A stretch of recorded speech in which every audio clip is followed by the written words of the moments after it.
I will get started with the intro of, as always, I'm Emily Weiler with the Montana Public Health Training Center. We're here for the fourth session of our written communication series with the fabulous Shireen and Amy. And this one today is on writing workplace reports, which, as I was just mentioning as people were coming in, is not my favorite task. And there's quite a few of these type of reports that a lot of us are required to do in our job, whether it's yearly or weekly, all over the place. I'll be here the whole time, of course. So if you have questions or any issues, please throw them in the chat box.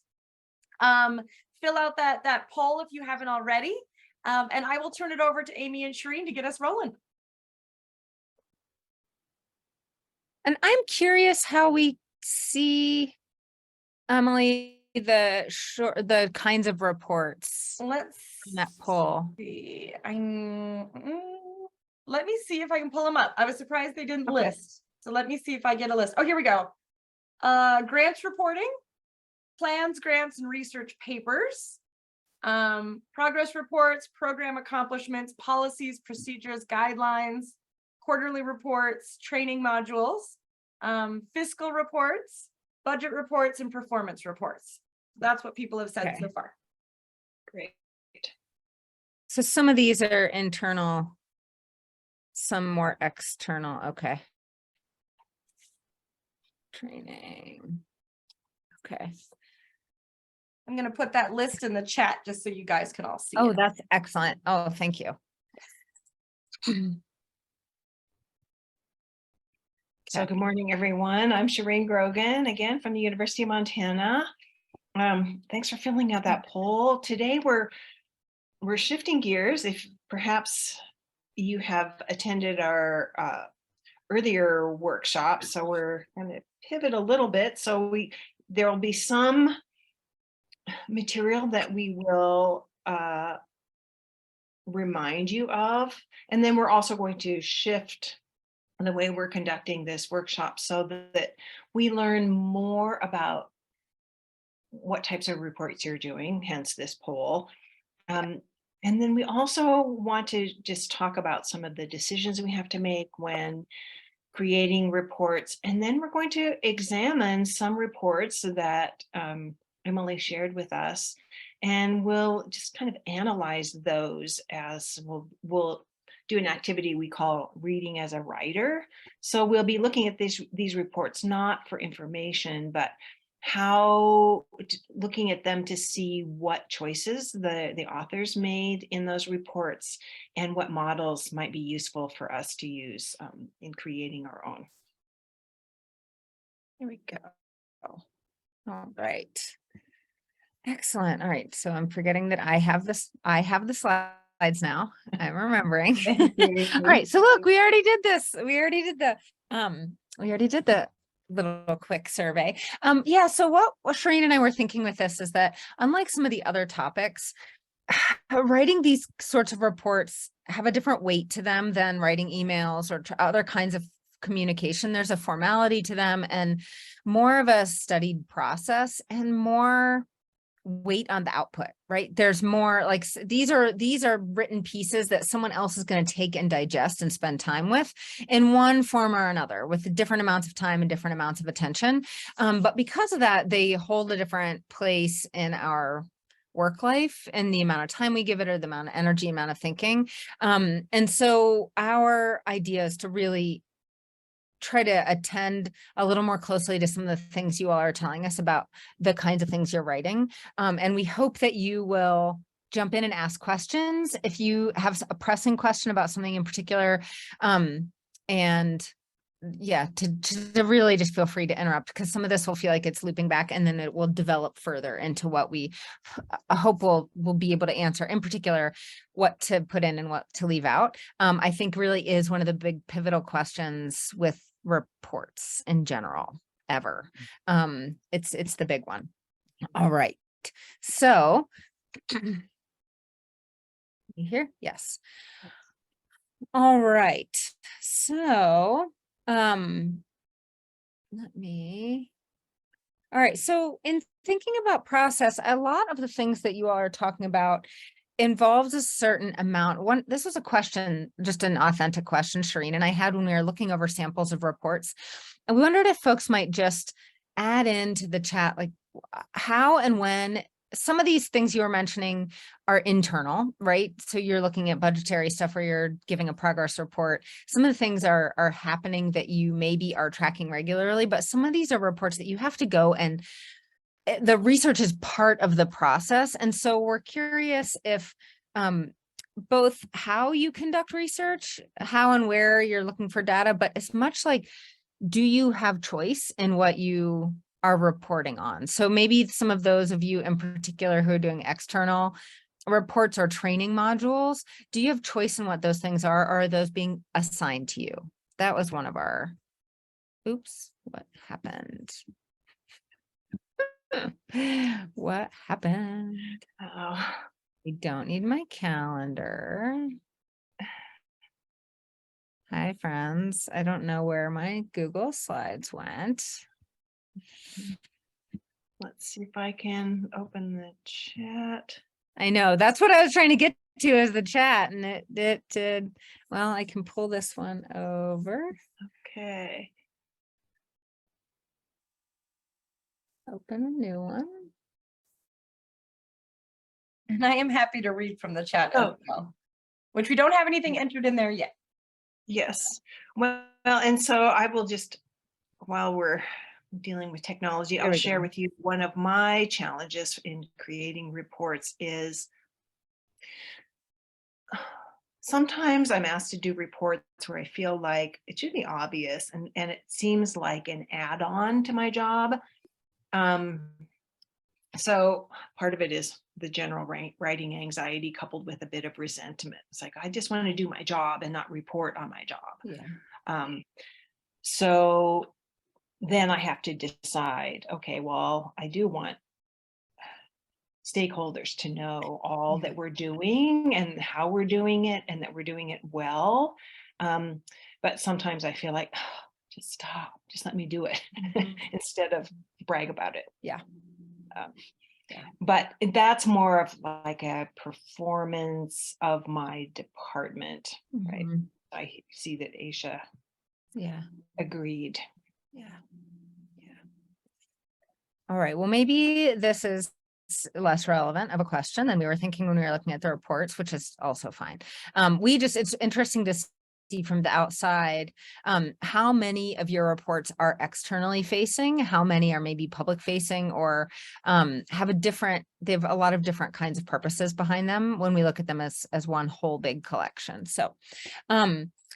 So you may find this familiar. I recognize a lot of your names. So we have the same rhetorical triangle. I think though, this is probably the most best use of it, to use a really solid English phrase, most best. This is really what the rhetorical triangle is made for. It is made for something like making a choice about what to include and what to leave out.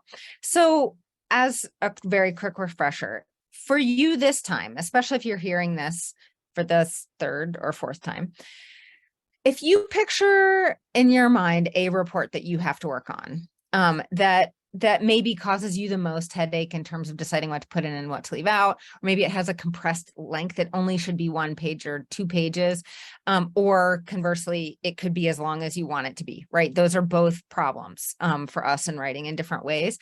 But thinking about that particular thing that you write, thinking about it in terms of who you are in that writing situation. What expertise do you bring? Maybe what do you get a little worried about? Are you worried about your expertise or your credibility? When you think about the topic, is it something that you had choice over?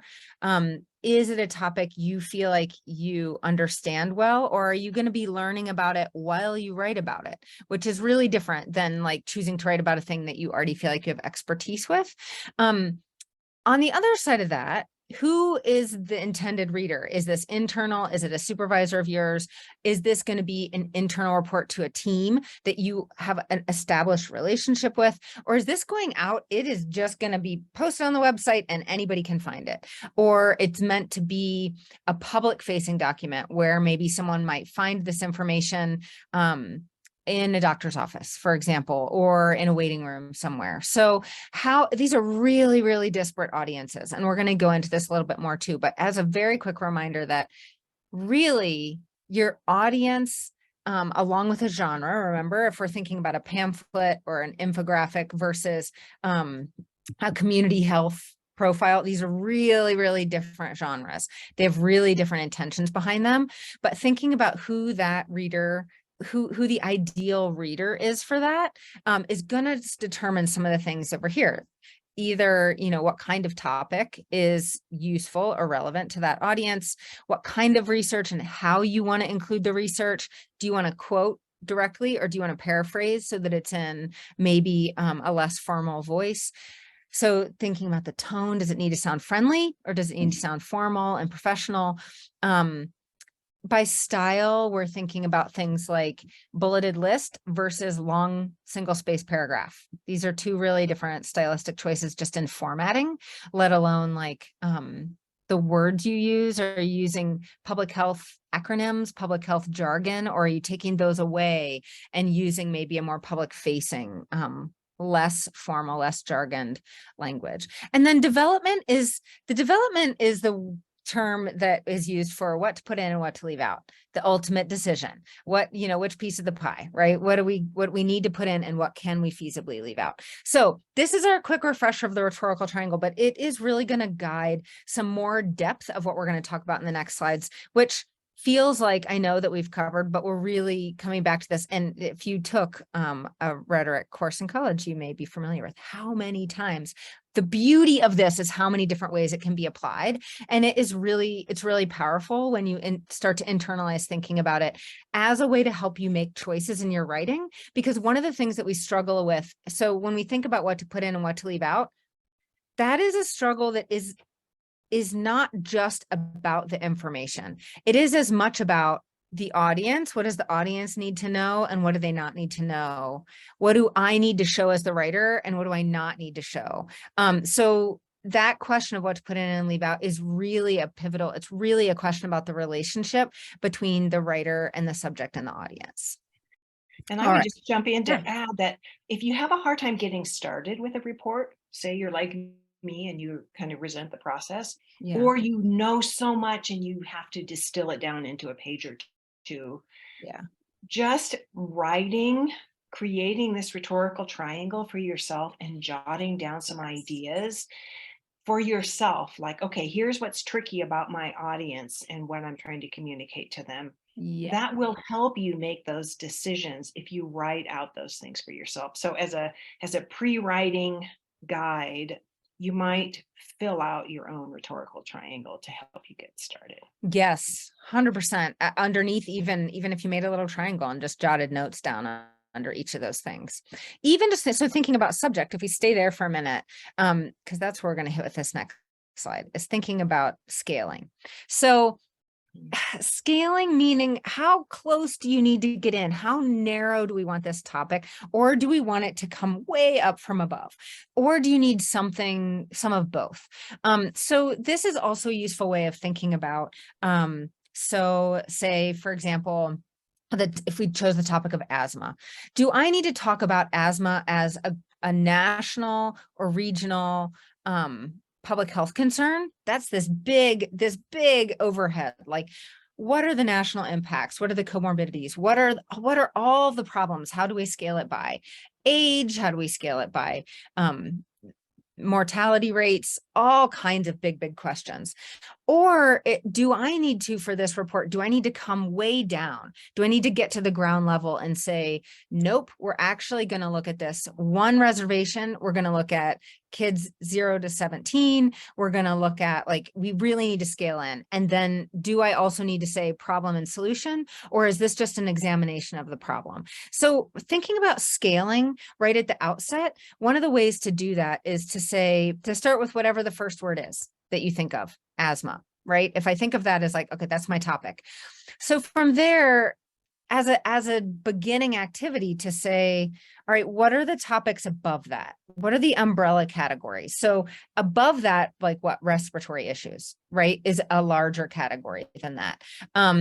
So thinking then, well, all right, so it fits under that, but then what is something more specific? So chronic untreated would be more specific, or maybe like childhood asthma would be more specific. So trying to think about what are keywords that are more specific and keywords that are more broad.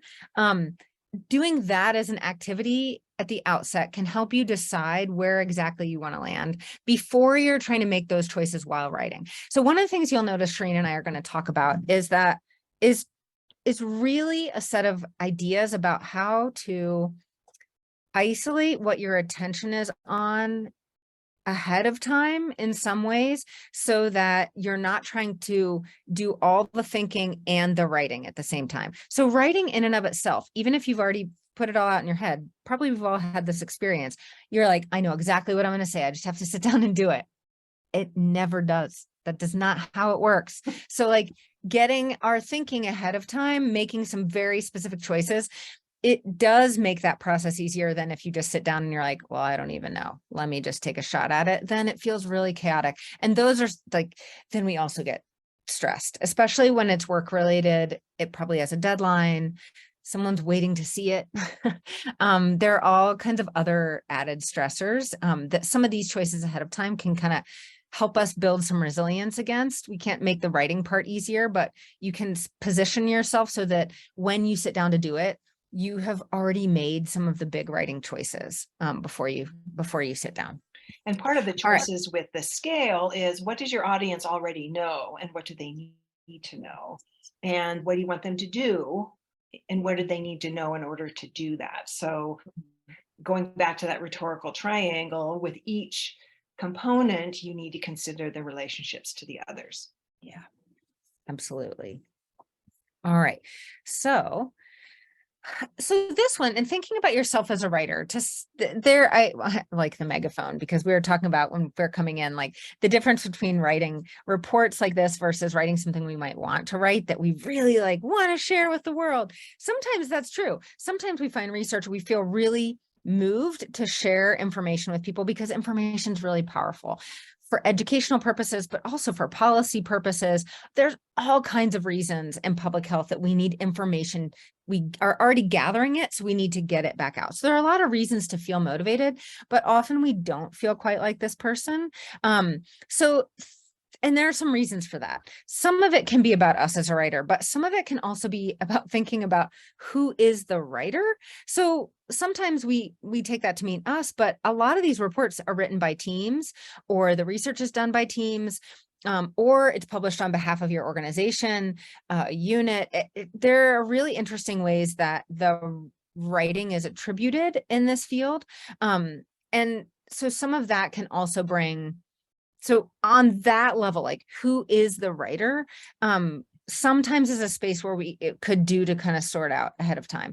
Writing as a group is really complicated for reasons we will barely even touch today, but you can probably guess them. There are a lot of interpersonal complications to sharing and collaborating on projects. So if that's you, then that is worth thinking about what happens to that. On the other hand, there are also complications with generating a report by yourself on behalf of an organization. So this is to reinforce that there are some inherent stresses in any sort of writing. We feel that, and we're a writing organization. So when we try to write something, we're like, dear God, it better be good. The pressure is on. Are there typos? Oh my God. So we feel this like pretty regularly. On the other hand, there is something very specific about whoever you are putting the words down. And one of those things has to do with the value.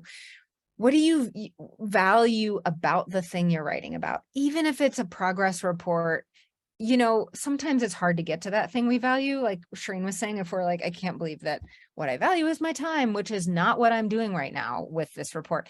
However, with things like budgets, we're like, well, I do value a budget because I need money to do my things, or I do value the project I'm working on, and therefore I would like to keep doing the report. If that is a barrier, that's also worth examining. Unfortunately, sometimes we're like, I don't value this. And that is a situation that has to be resolved outside of the process of writing the report, right? Also useful to know. But on the other hand, thinking about, we've talked about audience, but also what do you want your audience to think or feel or do? So what motivation do you have? So as writers, we always have some sort of motivation. that motivation can feel really altruistic, or sometimes, very frankly, it's just utilitarian. We have just got to get the thing out. Just have to do it. I'm working on a project right now outside of the Writing Center where we just need money. We were told we were getting from a grant, but the amount of reporting and work it will go into to get like the $500 is breathtaking. And so, yeah, I don't want to write any of that, but that is just has to be done. So I can be in a different mindset about doing it.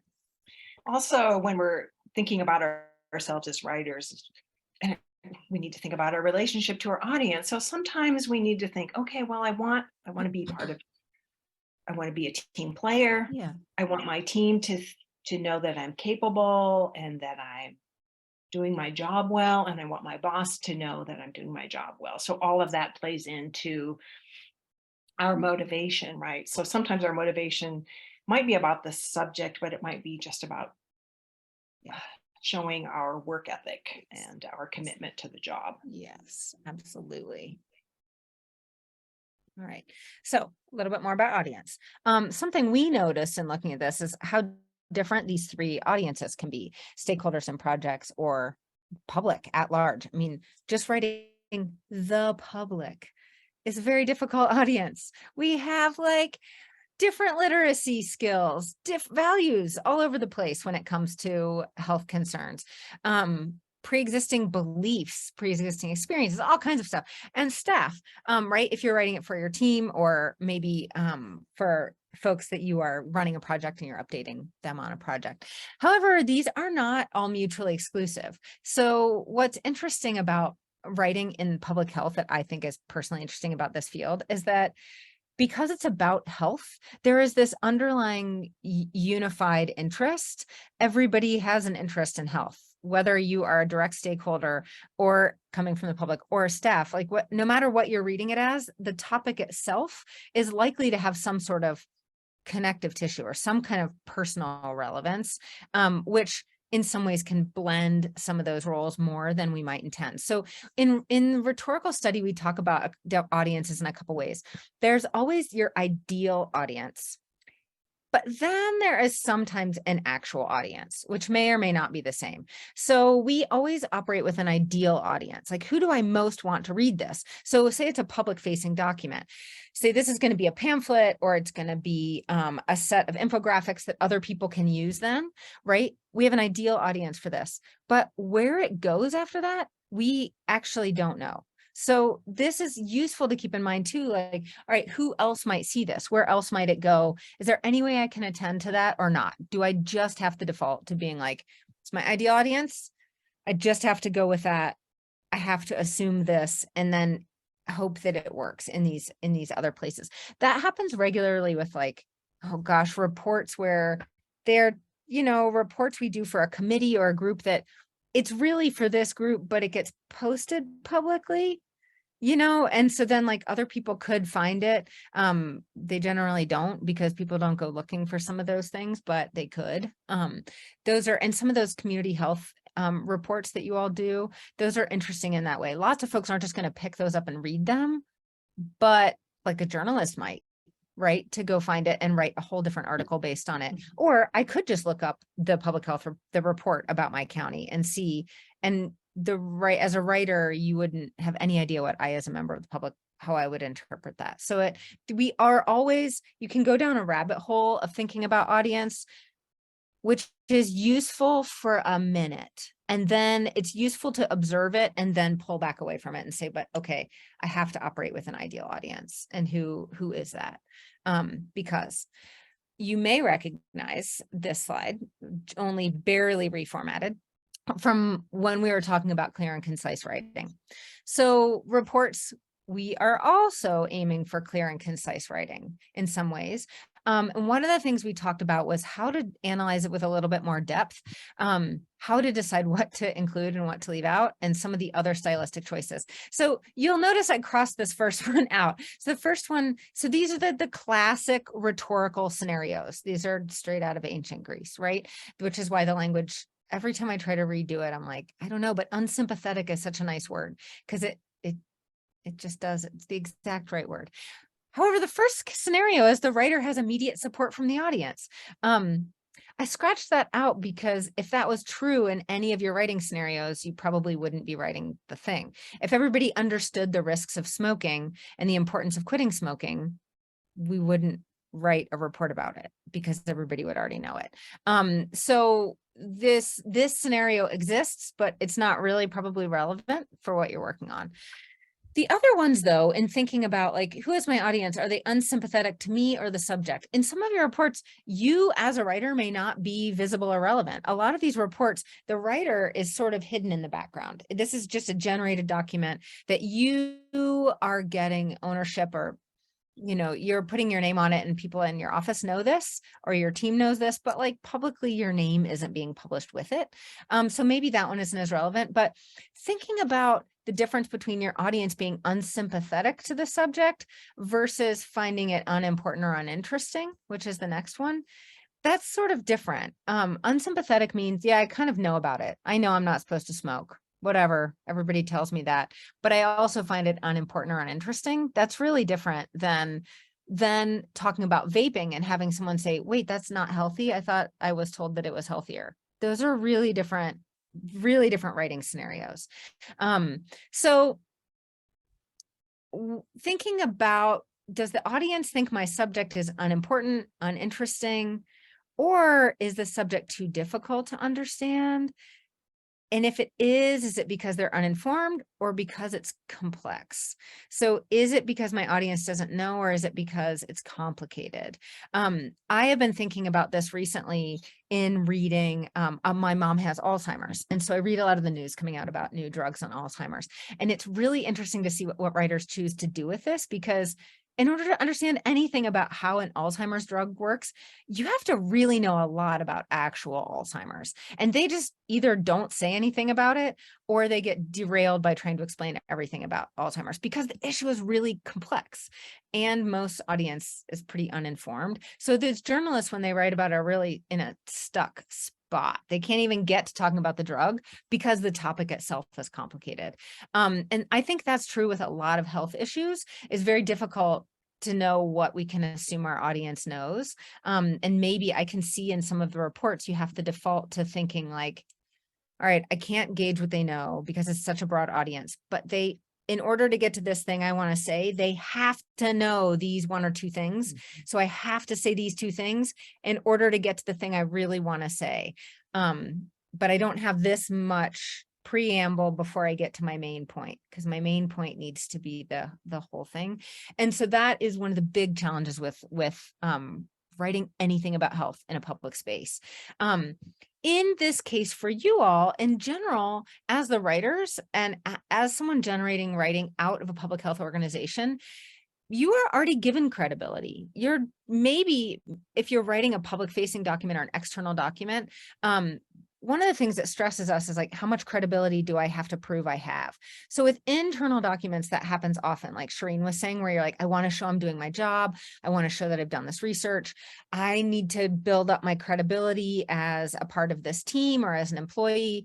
When you're writing in a public facing space, the people reading it are assuming you have credibility. You just are granted the credibility because it's being published by, and I know this has been questioned to some extent with our politics of during COVID and the questioning of health research and science. So I know I'm defaulting to like maybe my own optimistic assumption. I default to granting credibility to research-based bodies. And so it is a question of like how much we want to try to aim for that, but you do have some of it to some extent. You don't have to prove it in a public facing document. All right.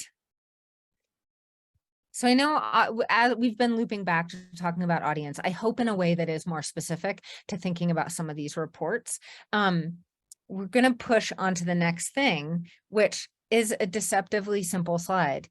So when we think about the core elements of a report, one of the other things we would add is, and we talked about this with the emails too, what is the message? So what is the one thing, if you had to boil it down to one thing, what are you trying to say?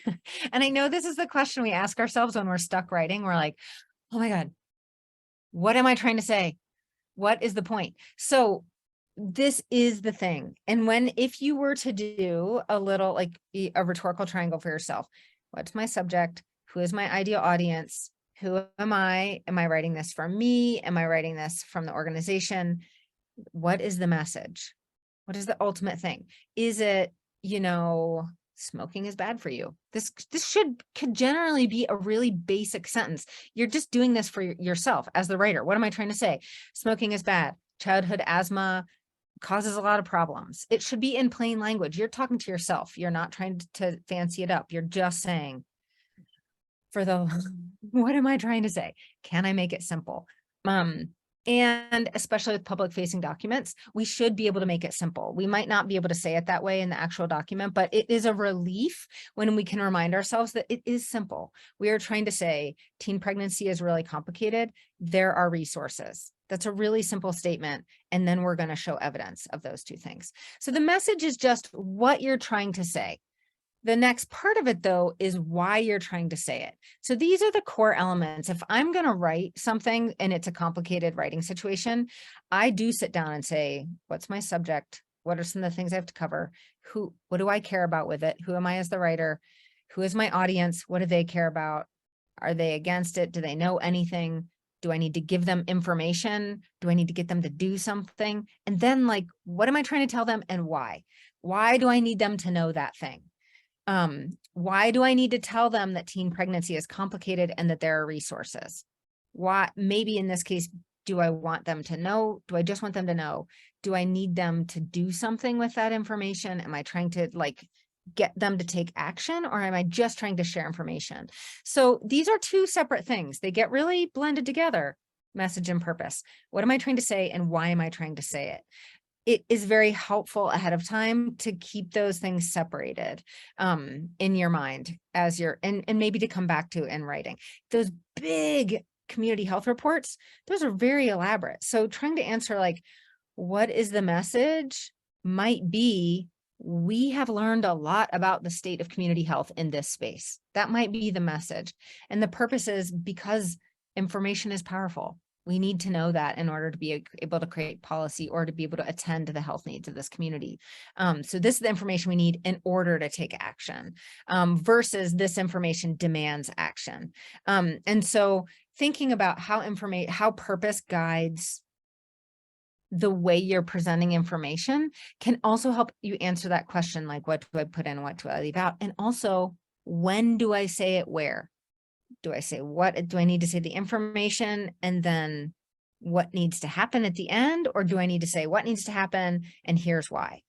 Or here's the question we asked, the answer we got, and here's the action it demands. So I know that a lot of public health research involves that sort of format. What's the question? We don't have the answer to it. Can we find the answer? What do we actually know? And what does that suggest we need to do? Because it's geared toward education, action, policy, right? All right. So I'm gonna I just get rolling. Can you tell? Yeah. Get on a roll. Love talking about this stuff.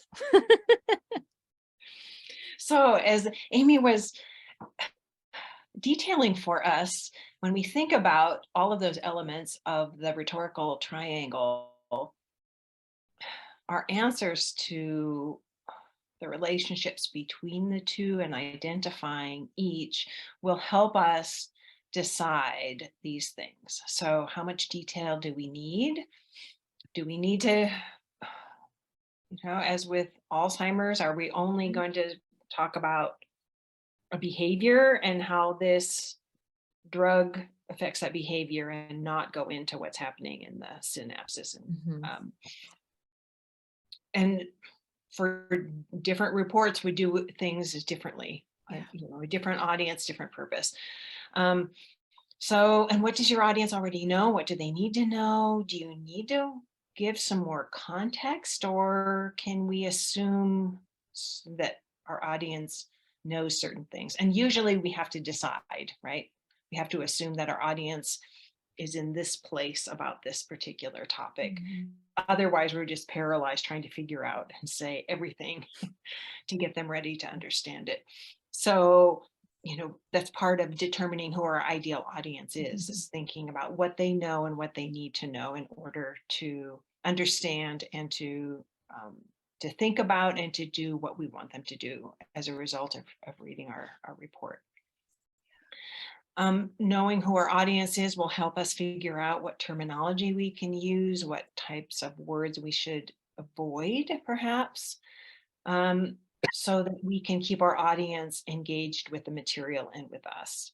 So we're deciding things in a very strategic fashion so that our audience will hear the topic and be receptive to it. Yeah, I feel like that was an interesting thing in looking at some of your samples. Like, it's a question that if I were working on some of these reports, that's one I think I might get stuck on. Like, should this be a graphic? Should it be a bulleted list? Should it be a paragraph? How do I choose? All right, so samples.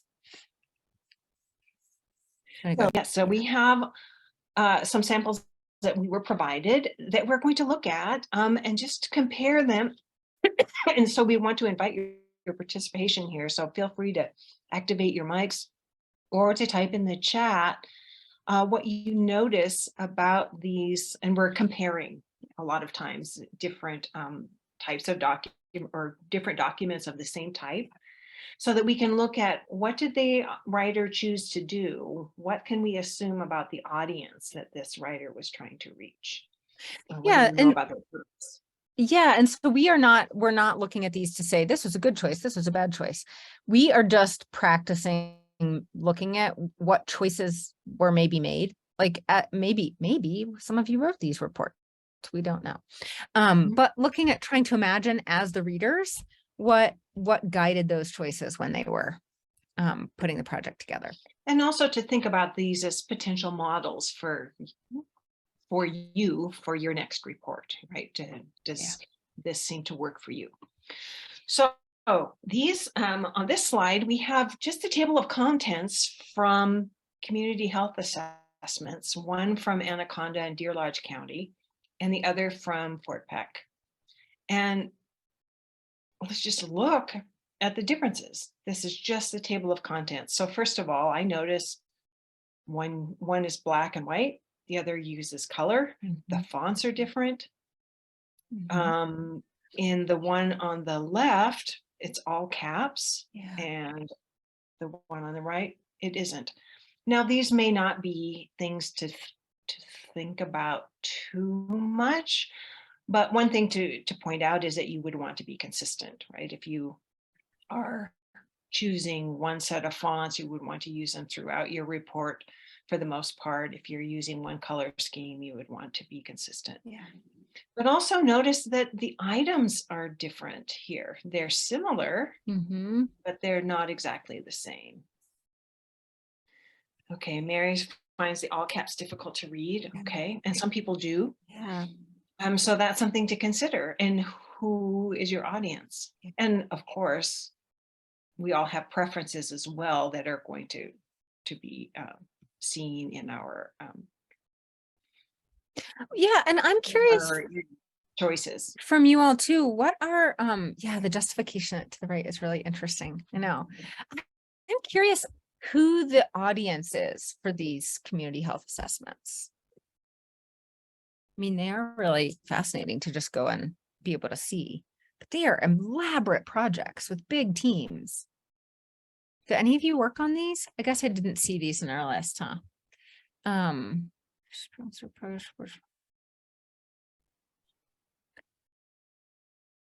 Okay, I'm reviewing our. Okay.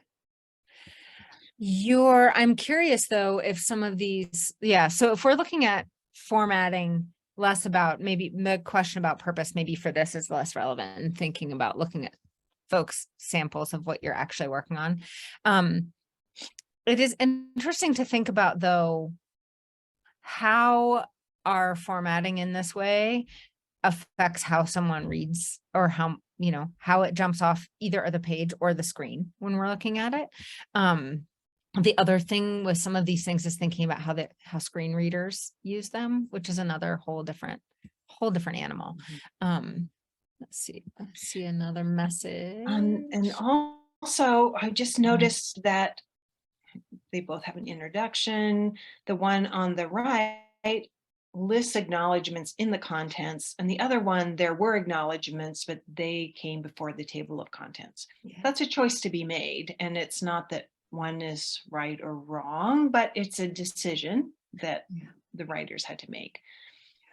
We have methodology and limitations is the next two on the one on the left, or the black and white one. The other has key health concerns and contributing factors. So different choices were made. I see Superfund on one, but not on the other. So Yeah. clearly there are different environments. And so there may be like a template for this type of report that's typically used. And it looks like there is. There are conventions that are followed, but I also see deviations from them, that they're not exact. These two are not the same. They do have different sections that are called out in the table of contents. Yeah, and so it's interesting. I know I wanted to mention too, Shireen mentioned samples, and she said maybe to be able to find a model. So to just back up and call out really quickly the difference between samples and a model. Sometimes it can be stressful to start looking through samples, because you can look at it and be like, I don't know which one of this is the best. Like which of these should I model mine after? Which can be useful, or instead to think about perusing a number of samples as writing research. So like, I'm not looking for one to model. I'm just going to peruse a number of these available to me and like look at them like they are, like it's a bunch of writing data, like not looking at the content, but like, how did they choose to do it? What kind of stuff did they include? What did they leave out? And looking at a handful of them, like just choosing to do that, especially if it's a new report that you don't usually write. If it has never been written before, then you get to make all the choices. But a lot of times something has been written before. And then that can also kind of help you just at least see where your choices or your hunches fit in with what else might be existing, whether or not it's a template. But let's see. Oops, Nice. There we go. And this comes from the Beaverhead County Needs Assessment. And I see a typo. Whoops. And I just thought it was interesting to note that figure 12 and figure 13, one is household income distribution in the county, in Beaverhead County, and the other is in the US. And there are two different charts. And the author may have chosen instead to have made them a single chart so that they're different colors. So there's like an overlay of the county and the US. Yeah. And there are reasons to do both, right? So this is just a sample of one decision that a writer made. Yeah. Let's check the chat. Curious too how a lot of you who do reports, I do a couple of reports that have a lot of data in them that are more like annual reports. And I'm curious too, when we're looking at these graphs and charts, like if that is a space where you're trying to decide what to include and leave out, like I know I have one where I regularly have to choose some things to leave out because either they are misrepresentative or the data is incomplete. Or it's just too much. There's too much information. And I'm curious if that is a thing that becomes a challenge in looking at some of these graphics. Because I have a lot of data, like a lot of charts and graphs. So they need to be readable, but they also, how do they contribute to your overall message? Yeah.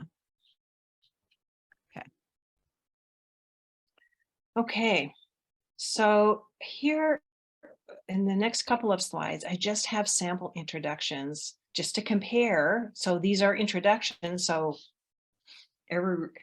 these long reports will have some kind of introduction.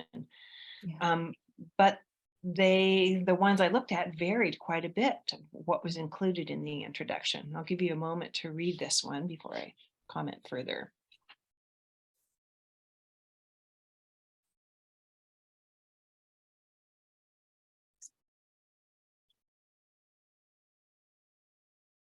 So this introduction introduces the report, and it talks about what the report is trying to do, and then it offers at the end kind of instructions to the reader.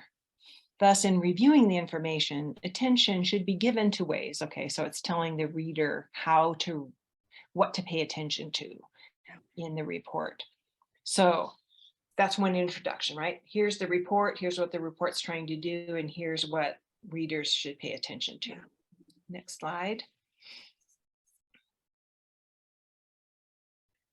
Okay, the other one had no graphics. This one does. And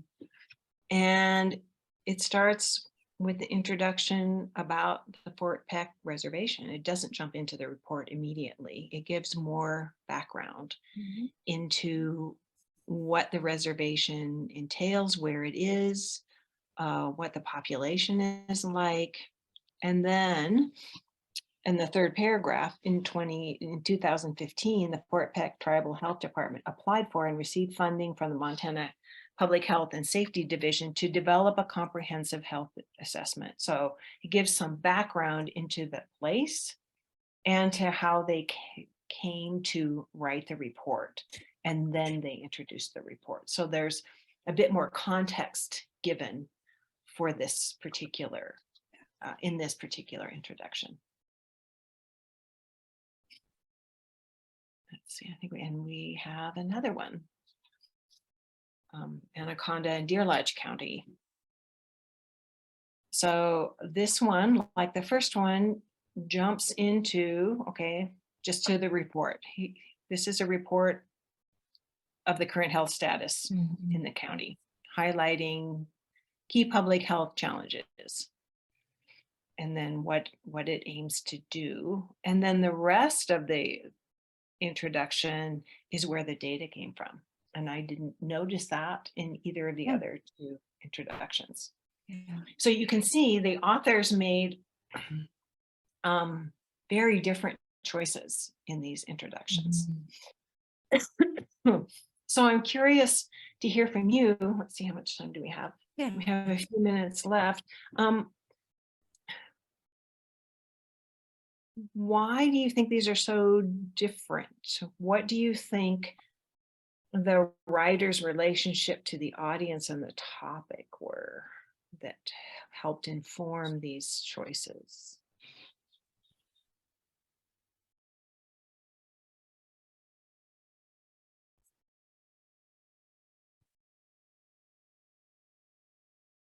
Okay. I'm curious. Thanks, Marilyn, for saying, yeah, how you would prefer that to be, it would be more readable as a list. It's an interesting way of making attribution or acknowledgement at the beginning, differently than some of the other ones we saw where folks were saying like, these are the collaborative partners also in the writing. And in some others, that may have come in the acknowledgements. Yeah. Or potentially in the methodology and not in the introduction. I think something that this is pointing out too is that there's definitely things that we know. This is a great example of like, at some point, we need to know who the partners were, where the information came from, who all is involved. Same, yeah, Mary, like the background about why the report is written, like so then it becomes a question of like, what do we put where? What do we want to put at the beginning? What do we want to put at the forefront? Do we want to center the place itself? Like the Fort Peck one was like, this is the place we're talking about. Now we give you the information. It feels different than saying like, here are the people involved. Here's that, so it is immediately like what is centered. And this is true in all the reports, even the, when you're talking about plans or quarterly reports or training modules, one of our big questions is like, what does somebody need to see first? and then what can follow after, or what, if I want to get here, what do I have to say first? But the beginning of any piece, the beginning of any report is an overview of some kind, right? It is introducing us, it's giving us a taste of all of the, of what's going to come. And so it's one of the reasons that it can give us, it's a great place to look for writing choices, because it's often a place we get stuck, especially if you're trying to write it at the beginning versus writing the whole report and then coming back and writing the beginning, which can be a little bit easier, is generally what we often recommend, is trying not to write an introduction first. Because it feels like a lot of pressure. Yeah. I always say it's hard to introduce something you haven't written yet, right? If you haven't met it yet, you can't introduce it. Yeah. So let's look at the next slide. So we have different infographics to show you here. So these are sample reports that Emily shared with us. And just look at how different these are. The cancer among Montana children, I believe, was 3 pages, so it's longer. The firearms and suicide was a single page. But already just look how different they are in terms of color, the amount of text, fonts used, how numbers are much larger in the firearms and suicide than they are in cancer among Montana children. Seems like one looks more scholarly just because of the amount of text. The other uses significantly less text and more infographics type of a strategy to get the audience to pay attention to the data. Yeah. What else do you notice? What are your, and do you generate this type of report? These are public facing.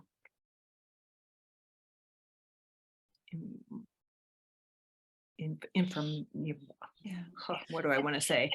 They're action driven, Yeah. right? They want people to be aware of cancer among Montana children. So the first one's informative.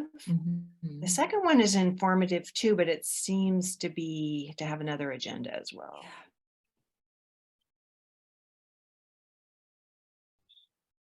That's what I was going to ask. How do we think the choice in formatting and style was connected to the subject? The Well, like I content. put in the chat, when we were doing it was a health improvement plan a few years ago, we had kind of on that right hand side, we had really nice, infographics so that someone could print that and use it, and it was interesting to the eye. But then the larger project was written more like the one on the left, but it utilized all the same colors and some similar fonts, so they went together. Yeah. You had kind of two different documents depending on that audience. That's awesome. Yeah. Yeah. Yeah. I think too, like the graphics on the right, there's a sense of urgency because they're so bold that it is like, to me, the graphics say like, this is a huge problem. I mean, the colors and the images all the way around. Whereas the one on the left, and I know you're saying like same different audience, but like it is definitely, it is calling, it's like, here's information, here are the key findings. Even just the phrase key findings cues us that this is really about research. We've done some research and we're bringing it back to show you. The firearms and suicide, that really is like, we've done some research and we want to show you, and we want you to be worried about it. Like, this is a problem. There's this additional thing, like also we need to call attention to this in this particular way. Also, it seems really usable, like something other, oopsies, I forgot I had the slides. There we go. It seems really useful for other sources to be able to borrow, like you were saying. Yeah, so many. I always think we're going to have so much extra time, and then we are always like, shoot, we're right at the hour. You know. We left a whole minute for questions Yeah. and comments.